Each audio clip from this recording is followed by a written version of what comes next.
I'd like to bring Wayne Forrest up now to shed a little light once again on the whole AICEF process, and then he will introduce Elizabeth I. Wayne.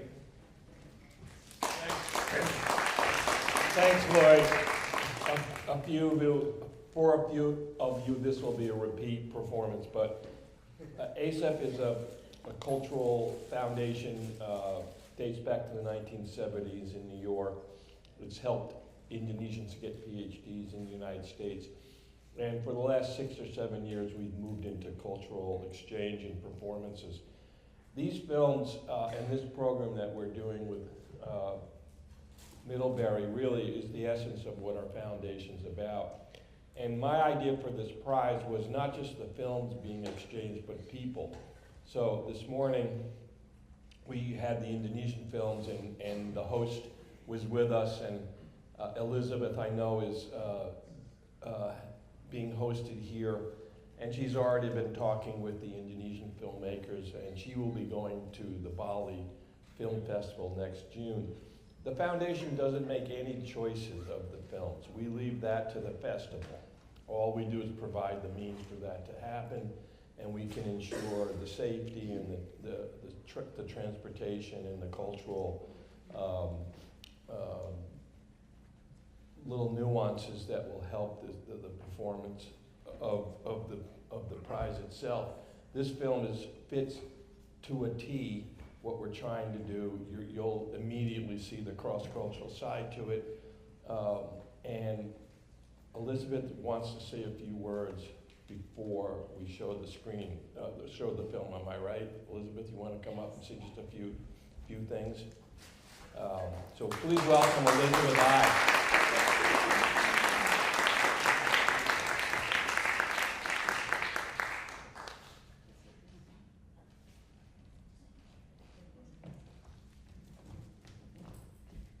Hi everybody, thanks so much for showing up on a Friday at 2 p.m. I want to thank everybody here at Middlebury. This is so special because a lot of film festivals have really corporatized the experience, and this is just so nice to stay in somebody's home, to be driven from the airport from one of the volunteers. Hi Jackie, I know you're in here. And so anyways, I just love this feeling of a community that you really get to be with and experience these amazing stories together with. I just wanted to say, as some of you may know, next year is the 50-year anniversary of the end of the Vietnam-American conflict. That was a huge turning point in our country's history. For better or for worse, I guess it's all up to interpretation. But it was a brutal conflict. I'm a second-generation Vietnamese American, and I'm part of a greater 5 million Vietnamese in diaspora. Growing up, the only perspective I ever saw were these violent, toxic Hollywood films, mostly made by men, and they made my people into villains and victims. So I grew up with a really deep shame around my heritage and my being here in this country. So, I was pregnant with my daughter back in 2018, and I knew I wanted to tell a different story about my people.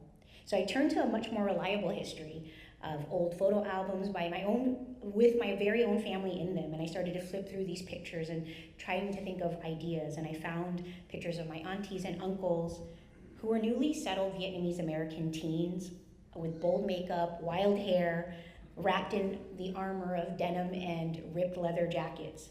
And when I looked at these photos, the synthesized soundtrack came back to me, and I was determined to tell a story full of music and joy and celebration. Enough of that trauma, right? It's been almost 50 years. So the film, it's evolved into so much more than a film about music. And I realized that while music was the escape for a lot of these teens from that era back in the 80s, the privilege to face and understand our history was crucial for healing for a lot of people like me. So initially I thought I was making this film for my daughter, for future generations, but I came to realize that I was making this film for my younger self who really needed the truth. And that's what I put into the film. The truth has been extraordinary. It has been extraordinarily healing, and it's an invitation for all of you to explore your own truth in history. Thank you.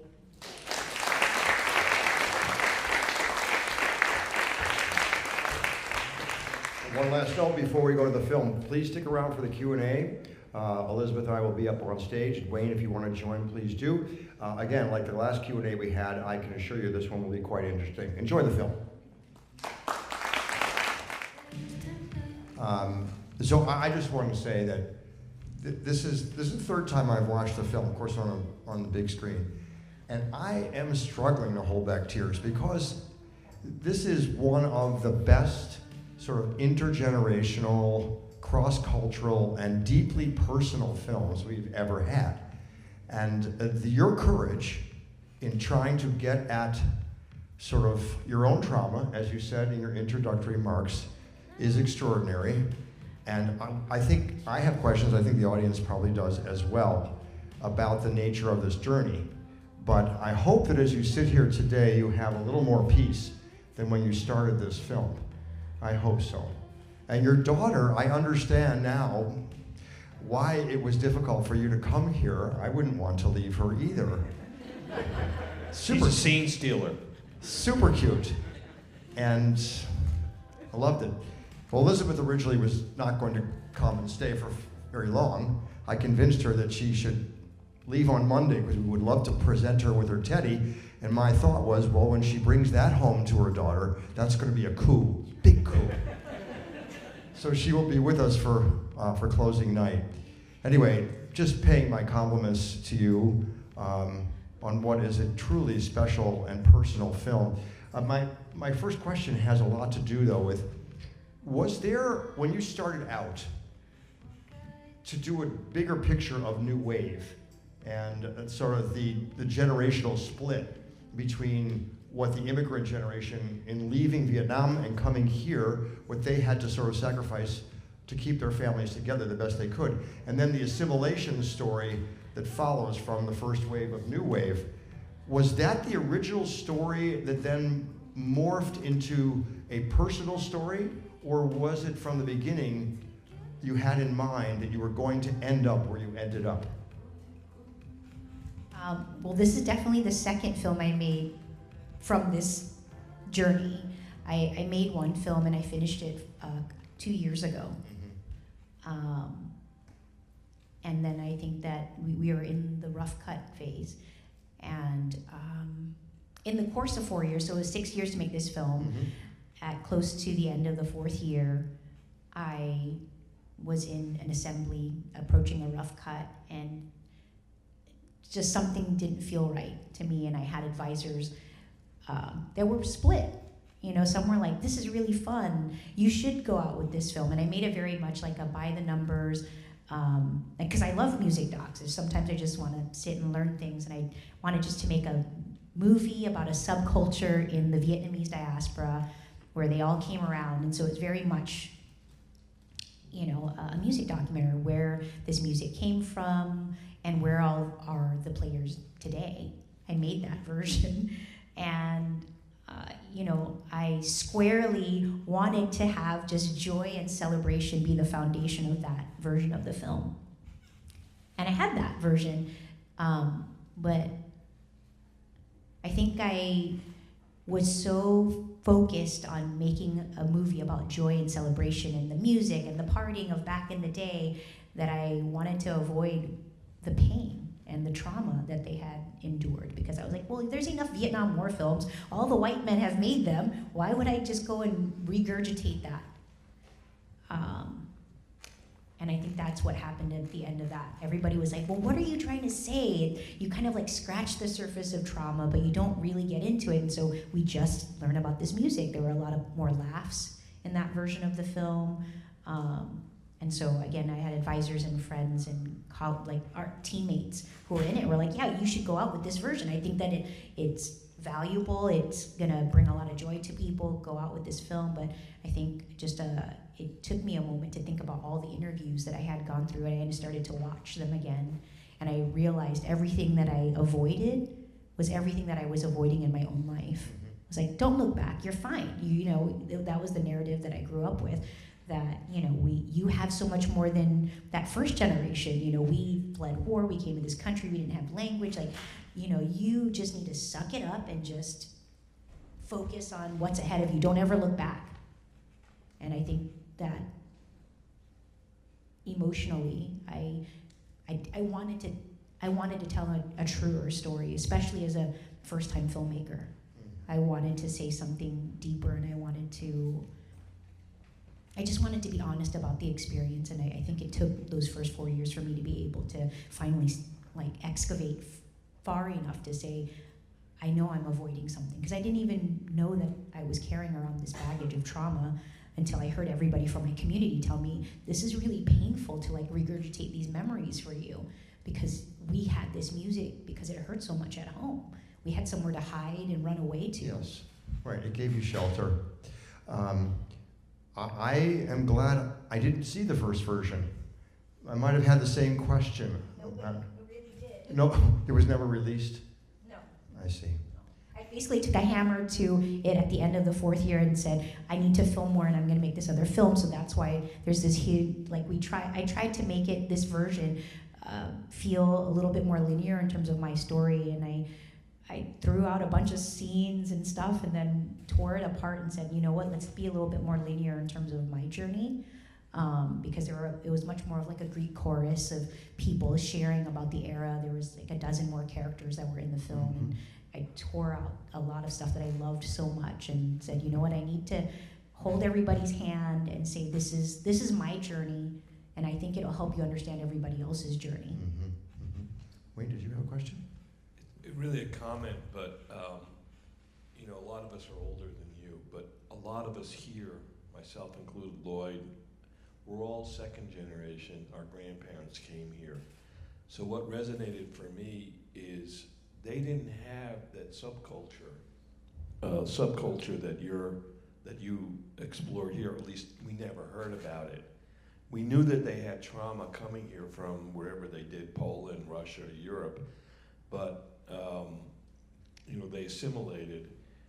But I don't think any of us had your experience actually of going back to them to find out what happened. Maybe you had rock and roll or Woodstock. I don't know if that was the equivalent. Yeah, I mean, we did have that, but I don't think it was the same kind of reaction to the trouble of assimilation. It was something different, I think, but that's a different conversation. That was what went through my mind, is that you had that crucible of the music, which is kind of special, it seems to me, like musicologically or something, that this group of people created that sound somewhat in their own way, as best they could, first by just copying, the music and adding their own language to it, and then going further. I have we'll go to the audience in just a minute, but I also want to ask about your relationships as they developed with Myra, with Ian. Your mom is a special case at the end, and I think you have given us insights, really quite deep insights into how this may be evolving. Lydia, all these people who you brought into the film, were they friends? I mean, did they become your friends? Were they just your aunt is your aunt, and I thought she was a pivotal character in this film. In many ways was responsible for you were raised by grandparents, but she became the touchstone for you. Can you talk a little bit about how much you see them now, and what is your relationship like with all these folks? Well, Myra's my aunt, and Yes. she doesn't live far from me, so she's actually in South Pasadena. So She lives in South Pass. so not far Well, from next us. time you visit her, just come over. So not far. We're all in LA, or Lloyd, as you probably all know, lives there half the year. I'm still very close with my aunt. I'm very grateful that I had a teenager that was very cool, that I looked up to, taking care of me, because probably some kids don't even have that. So I think about that all the time, how lucky I am to have had an auntie around. But I don't think any teenager today wants that burden, right? Mm-hmm. Like she wasn't a parent at the time. She was just like a kid trying to get through school and get on with her life. But she had this burden of being a teenage mom, of not, her own choices. So that was also something, you know, I was very pained by when that she moved on, which was in the film. But anyway, that being said, very grateful for that relationship. And I think in terms of Ian and Linda, no, I reached out to them on Facebook. I was just researching, you know, in 2018. I was pregnant with my daughter, and I had a job at an ad agency, and I was like, oh, I gotta find these people, these retro parties, and Linda's the queen of new wave. And I reached out, and we just got in touch at that point, and I consider them, Ian, a little bit more of a friend, where, you know, he's gotten very deep in terms of its storytelling. There's so many scenes, so many stories that didn't make it into the film. And with Linda, she's mercurial, to say the least. I think that came through. So, yeah, I'm very grateful to have a relationship with her, but she's very busy. But I see them, and we talk about the film festival stuff, so I'm constantly in text messages with them separately. And yeah, I think... Is her tour still go? It seems like the tour that you depicted was not... It's not just her; it's other singers of her generation. That was in the early version of this film. Yeah, it was the whole tour. It was how they came together. It was. And they go back to whatever they do, sandwich shops, whatever else. They all have other. Yeah, it's like the jam band. You know, the people who right, like exactly. They're in the local bookstore. Yeah, they're running the coffee shop, and then on they're keeping the weekends, it going. Yeah, they're like the party keeps Nice. going every weekend. They're very, very busy. They probably like out of a year 25 to 35 weekends. A lot of shows. Yeah, we have those bands. They're like the Beatles, Cover bands. cover bands Of course. and stuff. You know, We're waiting for you to be in one, Wayne. right? Yeah, but they, you know, they're invited. They tour globally. They're invited, you know, because the diaspora is everywhere, and they've seen these like VHS tapes from the '80s, and there's a lot of people that hang on, so they're invited everywhere. But what I never understood was they adopted the punk look, but their music wasn't punk. You know what? The look was to keep people intimidated and scared, but deep in their hearts, that's what they really just wanted to sing, was the love song. So they wouldn't be that's their romantics at heart. Okay. I think they were the modern romantics, is what somebody called their aesthetic. I mean, it looks very goth, punk, but somebody I spoke to, Tai Tai, one of the singers of this era, he was like, we like to call ourselves modern romantics, so it's a very edgy, you know, look, and then they sang these like very, you know, these songs about being in love and out of love, so. Would you say that Ian was your primary source, your primary entry point into the past, given that he was a DJ at all these major events? Well, Ian's a father of a novelist and a poet, and he's an incredible storyteller. Again, I feel very lucky to have a friendship with him. Yeah, he took me very deep, and like through his interviews and a couple of other people that shared stories with me, I would just found myself like sitting behind the camera, listening to them, and I was like just weeping through interviews. And that's why I said it at the end of 4 years. I was like, what am I doing? I'm avoiding everything, these really touching stories of how they've overcome. But yeah, so Ian is an incredible storyteller. He was one of a few people that really led me into this, like. How about the audience? Who has questions for Elizabeth? Right up front. Thank you. I think more than anything, I just want to thank you for your honesty. I am just so moved by what you have offered. I think the honesty was so palpable, and it really helped me sort of enter into this in a real way, in appreciating the transformative power of really listening. So I just am very blown away by what you've given us. Thank you so much. And I want to say it wasn't easy. I was terrified. Like my producer, I want to give thanks to my team of editors and producers and advisors. It was something that I thought there was an easy way around talking about trauma, and I was like, no, I'm just gonna like write some things for VO, and I'll just say it like this character, and I was here and there, and then we'll just kind of gloss over it, and I'll get this done. I'll, at the end of 4 years, I'll like, and give me 2 months, I'll get you a new film. It took 2 years. So it wasn't something that I just said, oh, I'm gonna do it. It was a struggle and it was like pulling teeth. My producer's like, no, you need to say more. Tell me another story. I need you to go deeper. Do you have an anecdote about this? Tell me a memory. I need a vignette in your life. Like, let me in. So it was a deep work of therapy. And I would have never done it because I've been in therapy and I've always treated it like, I don't know, like a wound. You just go and you get stitches, you put a Band-Aid on it, that's it. But it was something that I had to keep revisiting in order to like really see my past, right? We bury things and we forget.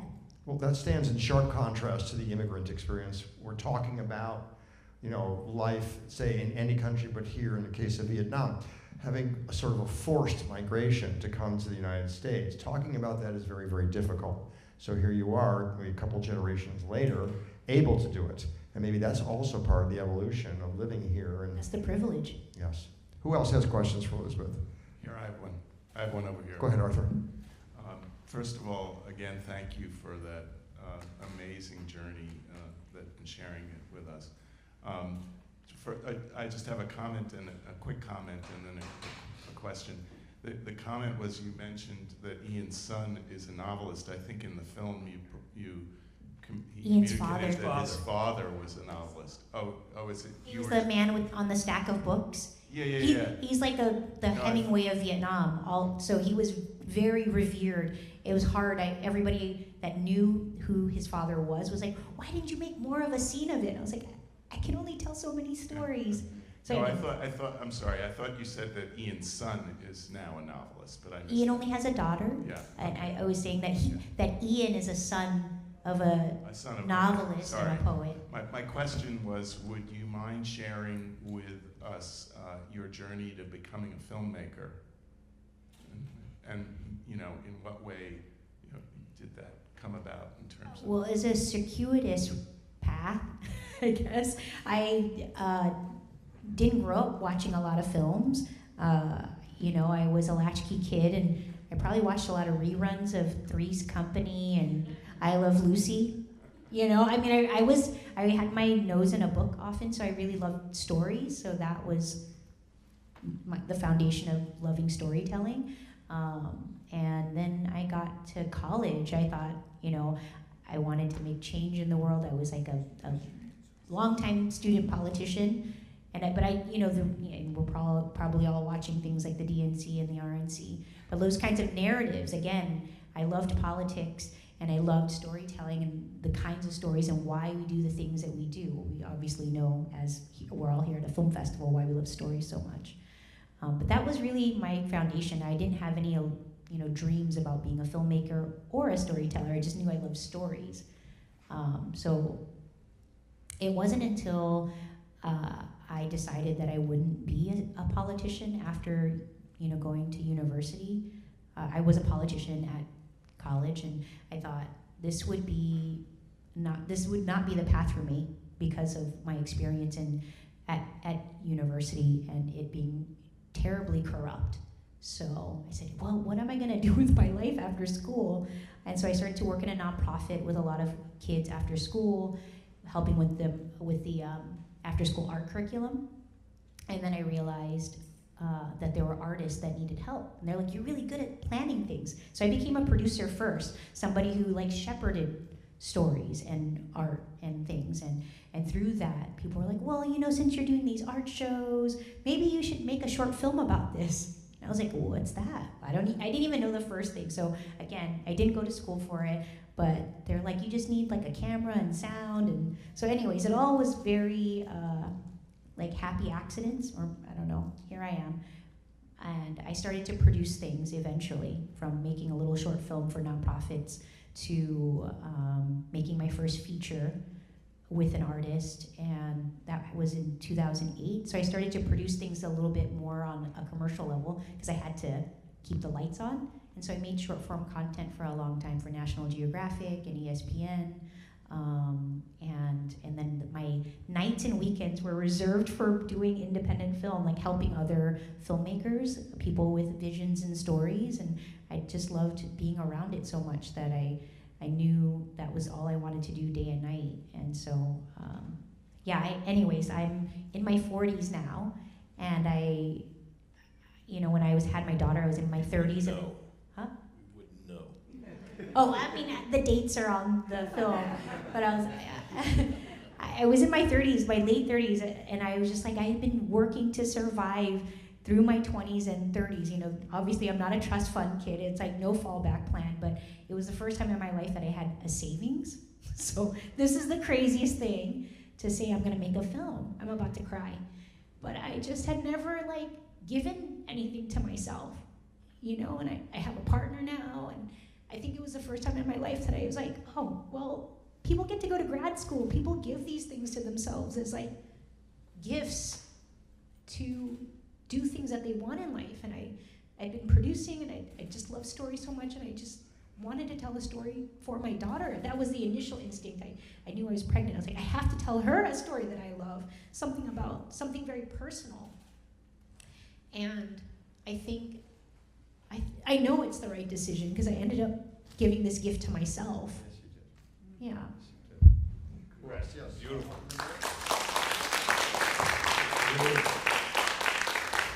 You had someone up in the middle? Yes?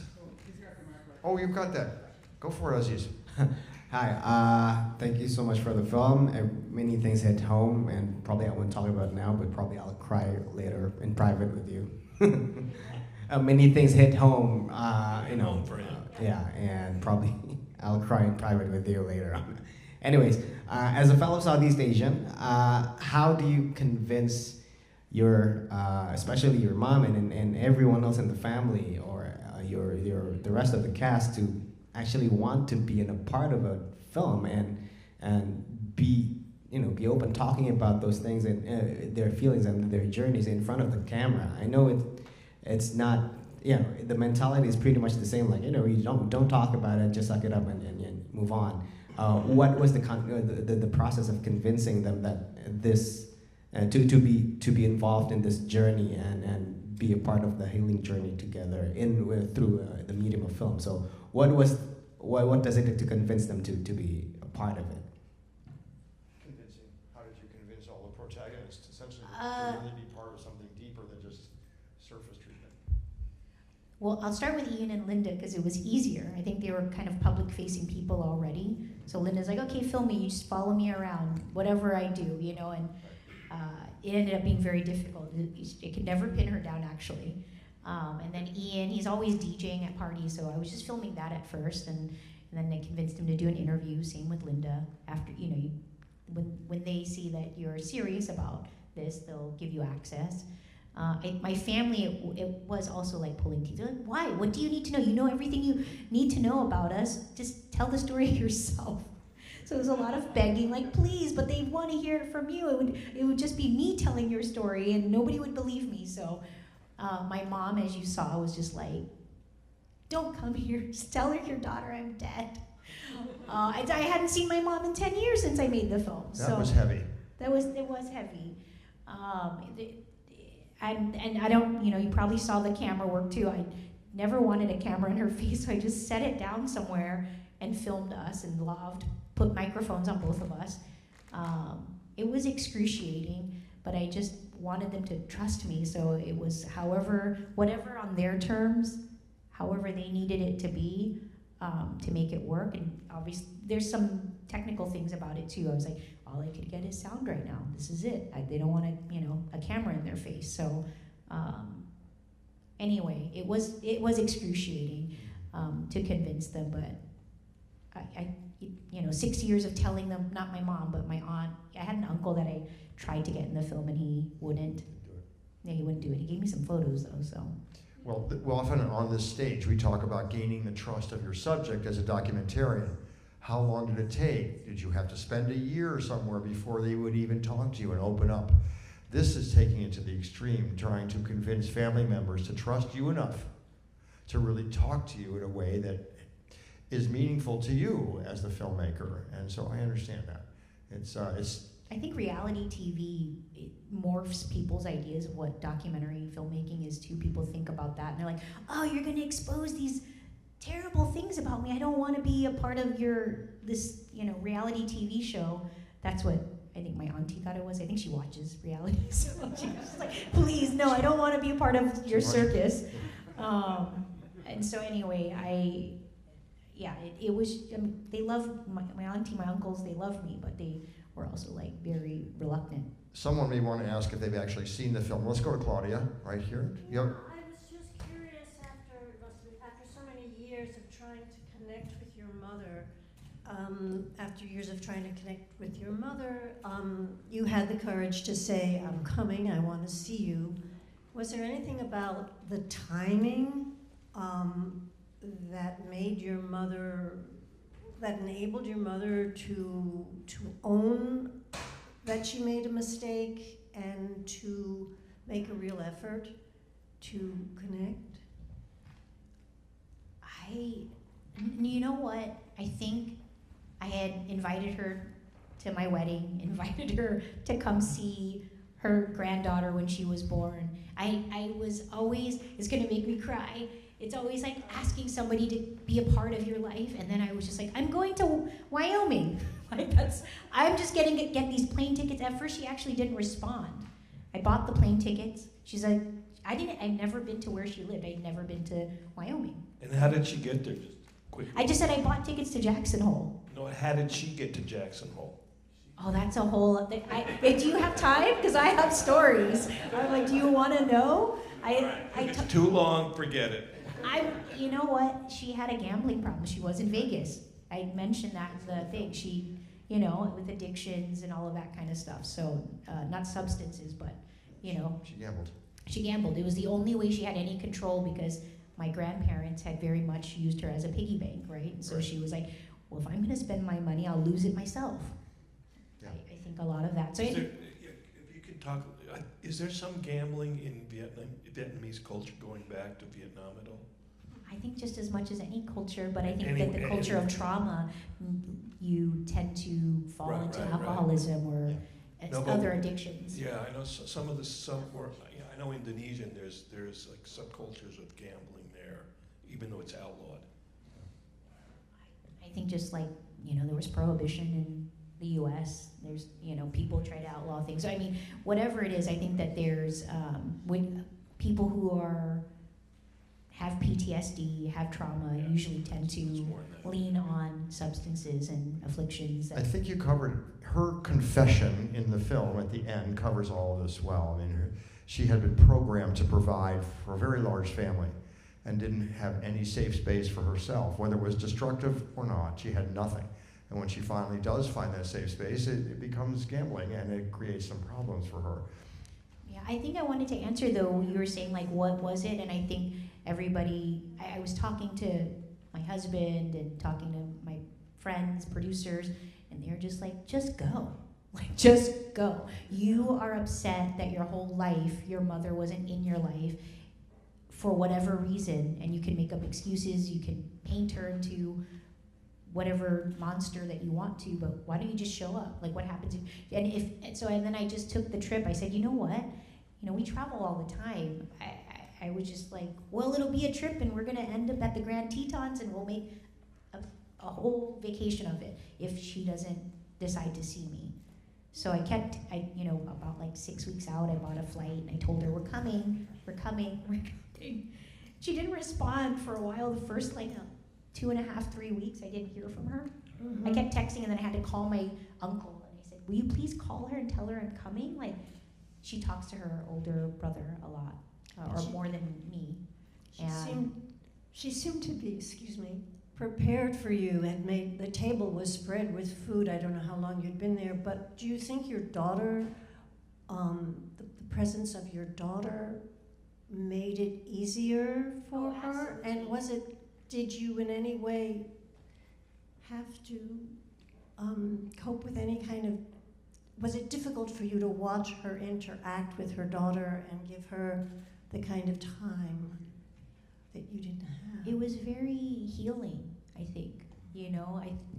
It's like they can have a relationship that's unencumbered by all of what we had gone through, what my mom had gone through in the early days of reestablishing, resettling in the States. It's just like, here she is as a person, you take her as her, there wasn't any of that stress she had, so it was very amazing. And it was like two magnets. I don't know if you remember the scene. As soon as the car pulled up. I was trying to get my camera ready. It wasn't ready. She just came into the car, grabbed my daughter, Yes. and I was like, what the?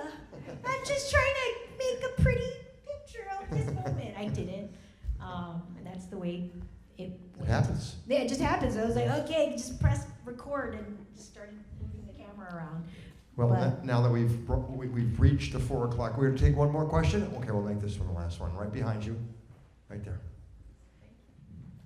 It's really just a comment. Thank you, like everyone has said, for your courage. And it takes so much courage to show where you are in your journey as you're telling other people's stories. Like when you didn't want to forgive her and you weren't there yet. That's just brave. To show the things that are real. So thank you. And even if I can only imagine the experience of you and your family, you certainly, I probably strike a chord with so many whose mothers won't go to therapy. So that is probably a universal theme, that mothers can be difficult. So thank you again for your film and your courage. Fathers too, by the way. Thank you, thank you. We've reached the 4 o'clock hour, and I think that some people might want to rest up or whatever before we have a 5 o'clock happy hour. If you're a pass holder, we'll be at the Edgewater Gallery in the corner of Merchants and Main. This is going to be just superb, so go there. If you're a filmmaker, please join me at the Filmmakers Reception for filmmakers only at Shiretown Marketplace on College Street. Elizabeth will be going to Bali next year in June for, I think, the 18th annual Bali International Film Festival. She'll be representing the Middlebury New Filmmakers Festival there with her brilliant film, New Wave. Please give her a big round of applause. Thanks,